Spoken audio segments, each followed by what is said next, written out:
আসসালামু আলাইকুম, welcome to my new channel. তো আজকে তৈরি করেছি অনেক মজাদার বটবটি দিয়ে লইট্টা শুটকি ভর্তা রেসিপি। এই রেসিপিটা অনেক মজা।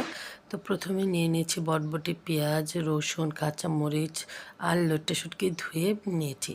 তারপর আমি একটা কড়াইতে দিয়ে দিয়েছি বটবটি, তারপর উপরে দিয়ে দিয়েছি লইট্টা শুটকি আর পেঁয়াজ, কাঁচামরিচ, রসুন।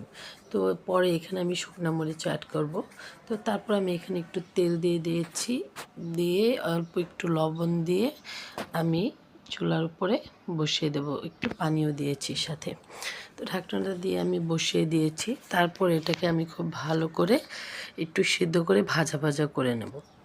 তো যেহেতু আমার একবারে হবে না, আমি একটু দু তিনবার একটু হাই হিটে ভালো করে ভাজা ভাজা করে নিয়েছি। তো ভাজা ভাজা হয়ে আসলে আমি এখানে কিছু শুকনো মরিচ ভেজে নিয়েছি।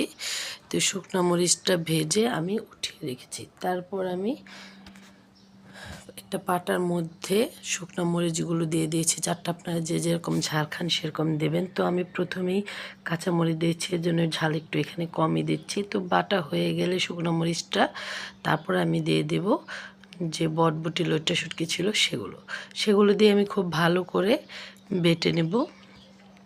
একটু একটু করে ভালো করে বেটে নেব। তারপর আমার বাটা হয়ে গেলে আমি এটাকে মিশিয়ে নেব, মরিচের সাথে মিশিয়ে নিয়ে লবণটা চেক করে তারপর আপনারা দেবেন। তো তারপর আমি আবারও বাটা দিয়ে সুন্দর করে মিহি করে নেব। যদি আপনাদের 2 বাটা না হয় তাহলে 3টা বাটা দিতেও পারেন। আমার এখানে 2 বাটাই হয়ে গেছে, এর জন্য আমি আর বেশি বাটা দিইনি। তো এই তো আমার হয়ে গেল অনেক মজাদার লইট্টা শুটকি দিয়ে বটবটির ভর্তা রেসিপি। তারপর আমি একটা ফ্রিজে নামিয়ে নিলাম।